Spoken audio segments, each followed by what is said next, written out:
All right, Habibi gang, welcome back to the Pundit Habibi podcast. This is your one-stop shop for all things football. Now, we love to celebrate those beautiful moments on the pitch, the goals, the skills, the victories. But today we're diving into a real head-scratcher of a mystery. Remember that Manchester City squad from just a year ago? The one that swept up every single trophy. Untouchable, right? Untouchable they were. Now they're looking a bit ordinary. So what happened? Where did the magic go? We've got a stack of reports, analysis, even some whispers from the Etihad, and we're gonna break it down for you. It's gonna be good. So I think what's fascinating here is that this isn't just a dip in form, right? It's a dramatic shift. Last year, they were bewitching a symphony of movement and precision. Opponents were mesmerized. Now you see the same players, but the spark is gone, right? They seem almost robotic, going through the motions without that same intensity and fluidity. The reports even describe them as sclerotic. Sclerotic, which for a Pep Guardiola team is almost unthinkable, yeah? So we've got this dramatic before and after picture. Dominant to defeat it. But why? What are the experts saying? What's the root cause of this decline? Well, the reports highlight a few key factors. One that jumps out immediately is the impact of Rodri's injury. Rodri, yeah, we all know that he is the heartbeat of that City midfield. He dictates the tempo, breaks up the attacks, and allows the more creative players to flourish, right? The numbers are stark. City have dropped a staggering 24 points since his injury. 24. Coincidence? I don't think so. But is it just about one player, even one as crucial as Rodri? Surely there's more to it. It's never that simple. Rodri's absence exposes a deeper squad issue, depth issue. Or rather, the lack of it. Okay, without him, other players are forced into roles that they don't play to their strengths. Look at Ilkay Gundogan, a brilliant player in his own right? But when he has to cover for Rodri, he's pulled deeper, limiting his ability to make those late runs into the box, those killer passes in the final third. So suddenly, City's entire midfield dynamic is disrupted. It's a chain reaction. Just one missed piece throws the whole machine off balance. Now add another layer to this, the arrival of Erling Haaland. On paper, signing a goal machine like him seems like a no-brainer, right? But it's created a fascinating tactical dilemma. Okay, Haaland, while undeniably prolific, isn't exactly known for his passing or link-up play. He thrives on directness, on getting into those scoring positions. And this is where it gets really interesting, okay?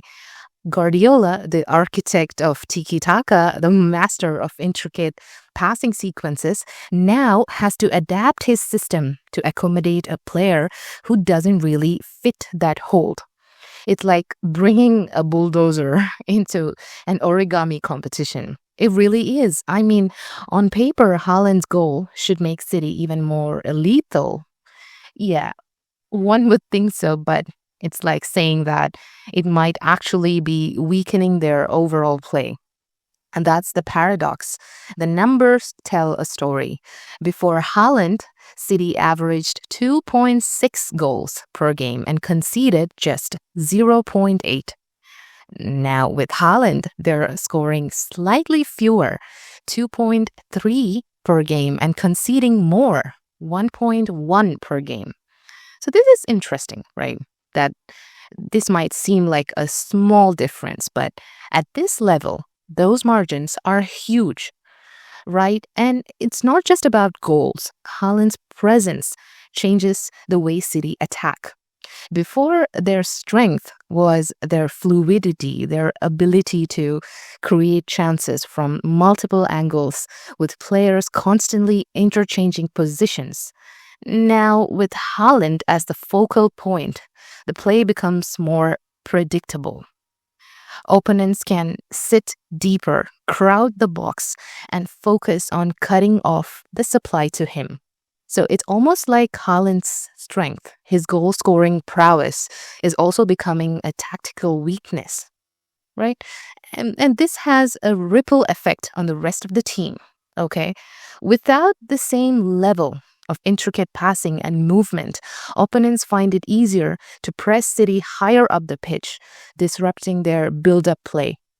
This puts more pressure on the defense, a defense that's used to having Rodri shielding them. Suddenly, a team that was once renowned for its impenetrable backline is looking vulnerable. Okay, so we've got the Rodri injury, the Haaland paradox, the disrupted midfield, the shaky defense. Are you wondering if there is anything else, or am I done with this post-mortem? Well, not quite. There are a couple more intriguing elements to consider. One is the psychological impact of Guardiola's continued reign. Guardiola, remember, there were strong rumors that he might step down after last season.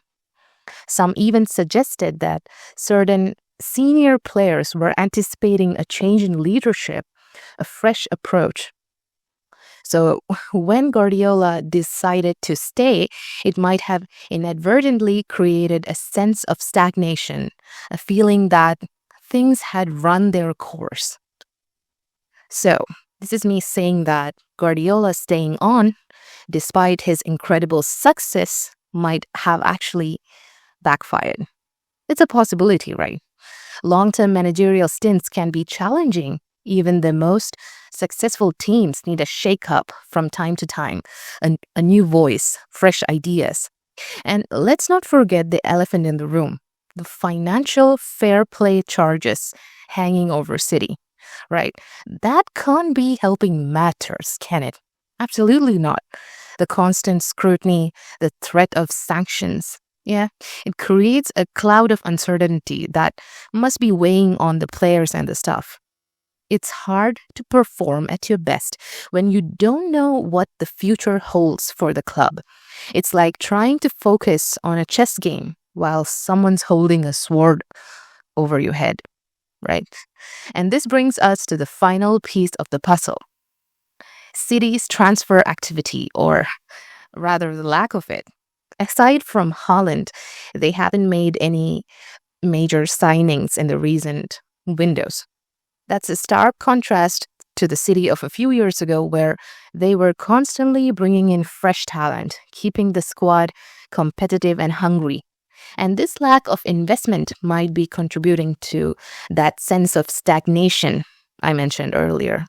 The same core group of players, many of whom have been together for several seasons, might be feeling a bit jaded, lacking that same drive and hunger. So it's a combination of factors: a crucial injury, a tactical puzzle, potential managerial fatigue, financial uncertainty, and a squad that's maybe past its peak. Yeah. Is that a fair summary? You tell me. It's a complex web of interconnected issues, each one feeding into the other, creating this perfect storm that's brought City down from their lofty perch. All right, Habibi gang. So there you have it. I've laid out the evidence, the analysis, the potential explanation for City's shocking decline. But the big question remains: can they recover? Is this just a blip, or is this the beginning of the end for their era of dominance? Can Pep Guardiola, the tactical genius, find a way to tweak his system to integrate Haaland without sacrificing the fluidity that defined his previous teams? Or will he have to admit that maybe, just maybe, this experiment has gone wrong, a bit wrong? Mm, it's tough to say, and you have to factor in the mental side of things. These players have been at the top for so long, winning trophy after trophy. Can they rediscover that hunger, that relentless drive that made them champions? Or has the pressure, the expectation finally taken its toll? And what about the transfer market? Will City loosen its purse strings in January, bringing in some fresh faces to inject some much needed energy into the squad? Or will they stick with that? They have, what they have and hope that things turn around organically? Tough questions, yeah. These are all crucial questions, and only time will tell how City responds. It's certainly a fascinating case study in the challenges of maintaining dominance in modern football. All right, Habibi gang, yeah, we've dissected this Manchester City puzzle from every angle. We've looked at the tactical tweaks, the psychological impact, the financial pressures, and the personnel decisions. But we want to hear from you. What do you think is the main reason behind City's downfall? Is it Pep's stubbornness, the Haaland conundrum, the lack of squad depth? Hit us up in the comments. Let us know. Let us have a real debate. And remember, this is a team that has achieved incredible things, rewritten record books. It would be foolish to write them off completely. They are definitely at a crossroads, facing a challenge unlike any they've encountered before. It is a pivotal moment in their history, a moment that will define their legacy for years to come. So, will they rise from the ashes, reinvent themselves, and reclaim their place at the summits of European football? Or is this the beginning of a slow decline, a gradual fading from the spotlight? We'll see. The coming months will be crucial.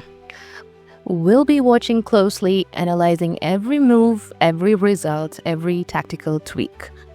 And we'll be back to break it all down for you right here on the Pundit Habibi podcast. So there you have it, Habibi gang, our episode into the enigma that is Manchester City's downfall. Thanks for listening. Don't forget to hit that subscribe button and tune in daily for more in-depth football analysis. Toodaloo!